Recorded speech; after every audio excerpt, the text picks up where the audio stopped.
Greetings to all history enthusiasts and those who care about the fate of our planet. Today we embark on an unusual journey, not just into the past, but into an alternative past that never existed, yet one that could have changed the entire course of human civilization. Imagine this. What if ecological consciousness and environmental protection movements had emerged not in the 19th or 20th century, but thousands of years ago? How would our world look today if ancient Romans, Egyptians, Chinese, or Maya had created the first nature conservation organizations? What ecological disasters of the past could have been prevented, and how would the path of humanity's technological development have changed? If you are fascinated by thought experiments, alternative history, and questions about human interaction with nature, be sure to subscribe to our channel and turn on notifications. We regularly explore unexpected turns in history, hidden connections between past events, and create fascinating scenarios of alternative civilization development. Today, we will immerse ourselves in an amazing world that could have existed if our ancestors had realized the value of natural resources and biodiversity long before the Industrial Revolution. First, let us define what we mean by the environmental movement. In the modern sense, these are organized efforts to protect the environment, preserve biodiversity, combat pollution, and use natural resources rationally. But was there anything similar in the ancient world? Did our ancestors have the beginnings of ecological thinking? Surprisingly, some elements of ecological consciousness can indeed be found in ancient cultures. Many traditional societies had taboos and restrictions that essentially served the purpose of preserving natural resources. For example, some Polynesian peoples had seasonal bans on fishing in certain lagoons, allowing fish stocks to recover. Native Americans often practiced controlled forest fires, which prevented the accumulation of undergrowth and reduced the risk of catastrophic fires. And in ancient China, even during the Zhou dynasty more than 2,500 years ago, there were laws prohibiting deforestation in certain seasons and territories. However, these practices were fragmented and usually based on religious beliefs or practical experience, rather than a systematic understanding of ecological relationships. They did not lead to the formation of full-fledged environmental movements capable of influencing society as a whole. But what if history had taken a different path? Let us imagine an alternative scenario in which the environmental movement originated in ancient Greece, the cradle of Western philosophy and science. In the 5th century before our era, Athens experienced a golden age under the leadership of Pericles. It was a time of flourishing philosophy, art, and democracy. Imagine that among the many philosophical schools of that time, a movement emerged that we might call natural philosophy or ecosophy. Its founder could have been, for example, the little-known philosopher Anaxagoras, who was already interested in natural sciences and was Pericles' mentor. In our alternative history, Anaxagoras, observing changes in the environment around growing Athens, deforestation, soil erosion, water pollution, formulates an idea revolutionary for his time.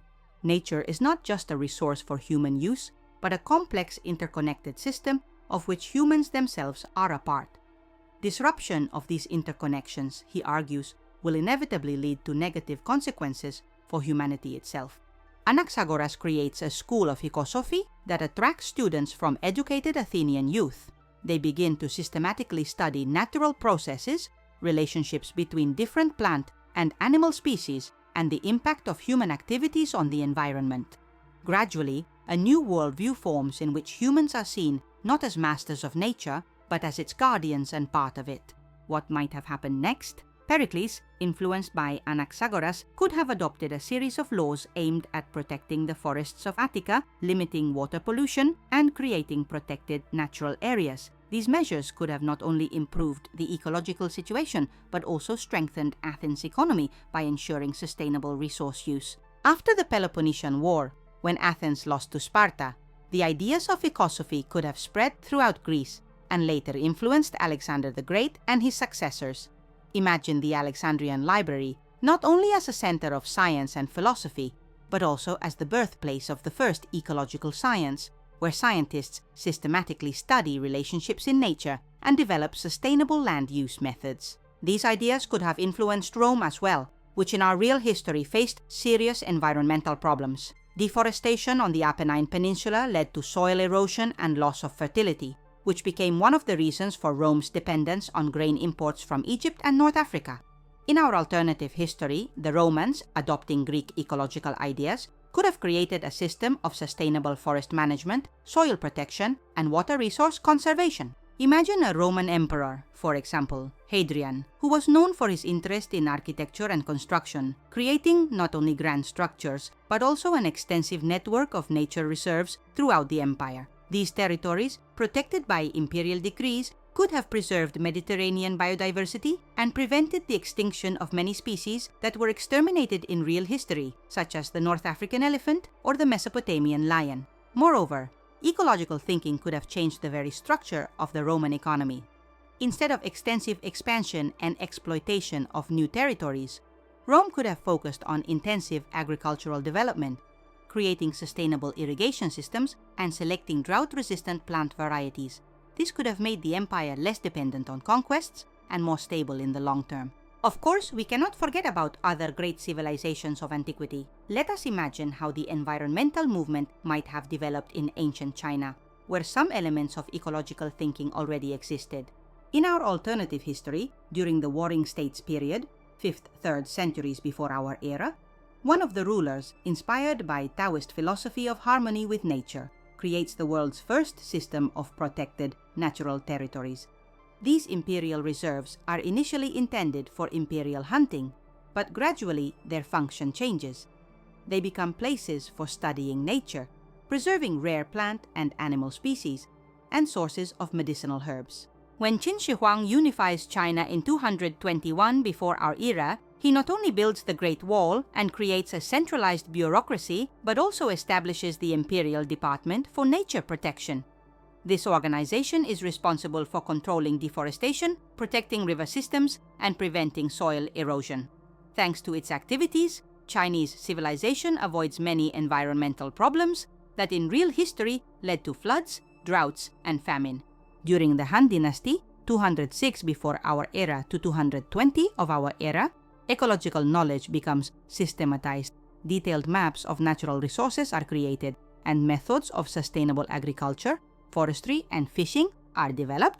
Chinese scientists begin to understand the relationships between different components of ecosystems long before this term was invented.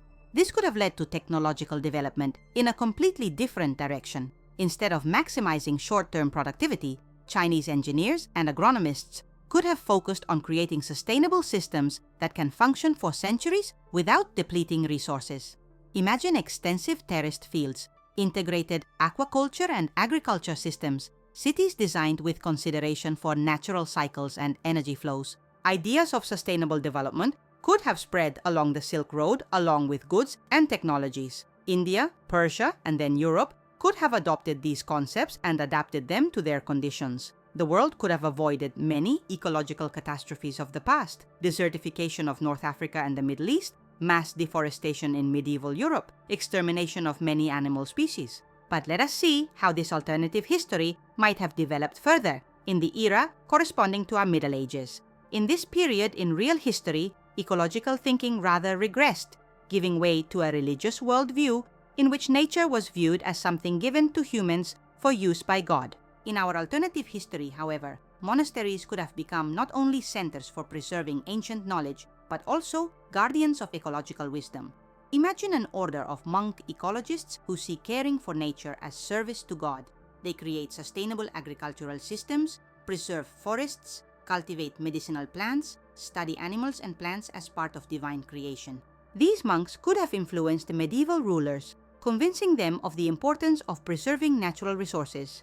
Kings and princes could have created protected forests not only for their own hunting pleasures, but also for preserving biodiversity and protecting water resources. Medieval cities could have developed with ecological principles in mind, including water purification systems, green zones, and sustainable waste management.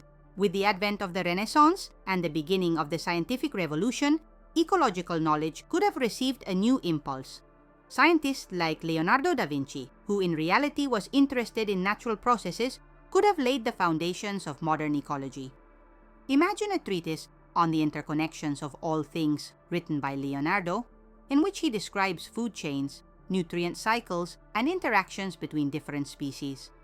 The great geographical discoveries in this alternative history could have been accompanied not only by colonization and exploitation of new lands, but also by scientific study of their ecosystems.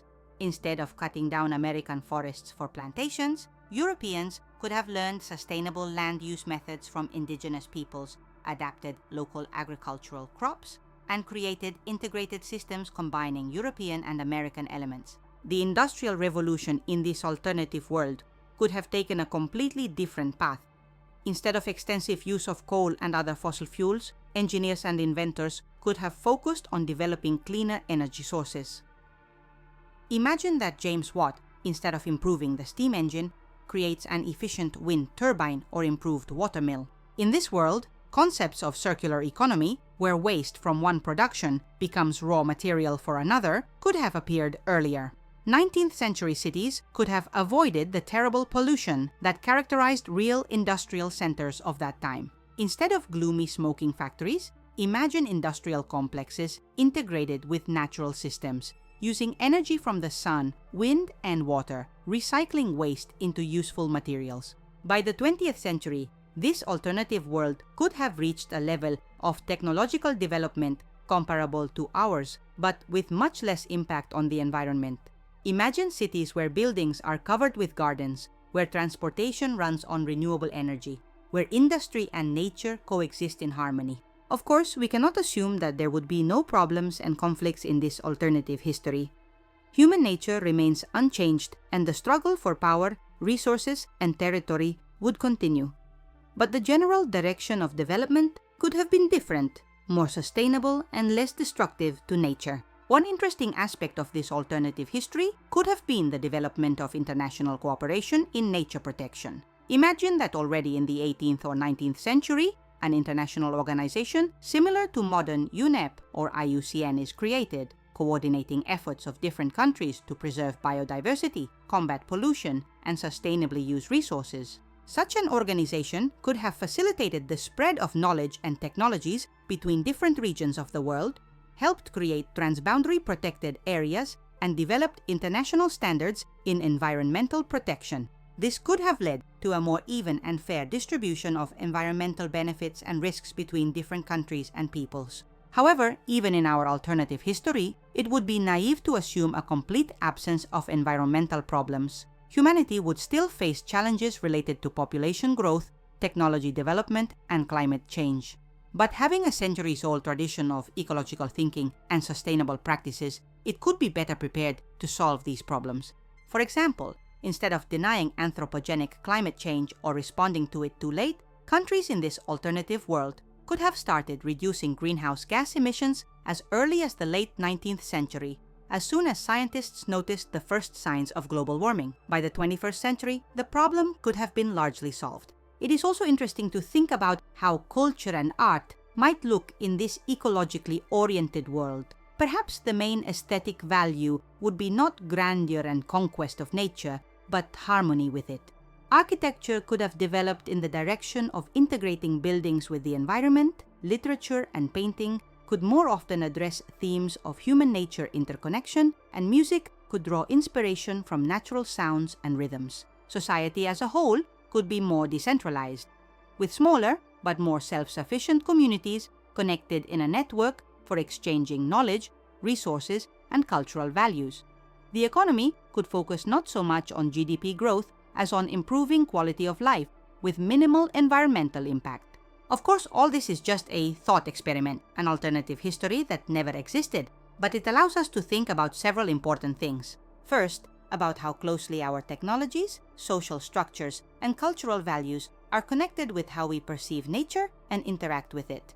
Changing this basic relationship could lead to a completely different path of civilization development. Second, that many environmental problems we face today were not inevitable. They are the result of specific historical decisions, technological choices, economic and political systems. Another path was possible and remains possible now. Third, that even if we cannot change the past, we can learn from it. By studying both ecological catastrophes of the past and examples of sustainable practices of traditional societies, we can find inspiration and ideas for solving modern problems.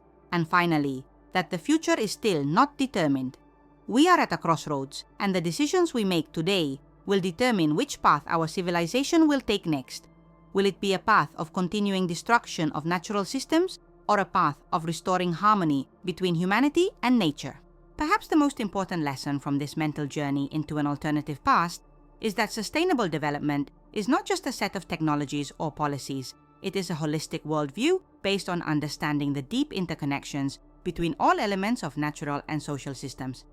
And although we cannot go back in time and create an environmental movement in ancient Greece or China, we can here and now begin to form such a worldview and bring it to life.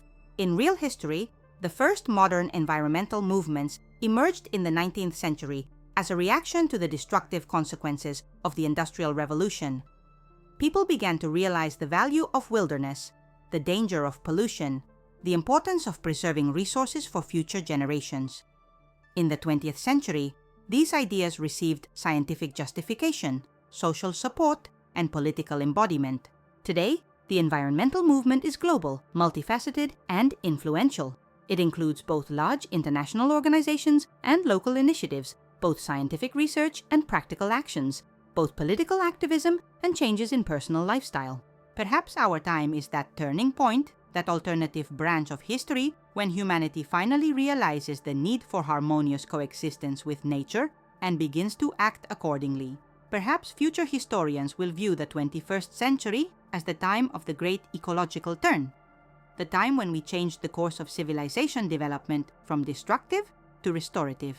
And perhaps it is our actions today that will determine whether future generations will live in a world similar to that harmonious alternative reality we imagined, or in a world suffering from the consequences of an ecological crisis. The choice is ours, and although we cannot change the past, we can still create a better future based on wisdom accumulated by humanity over millennia of interaction with nature, and on new knowledge that modern science gives us. I hope this journey into an alternative past was as fascinating for you as it was for me.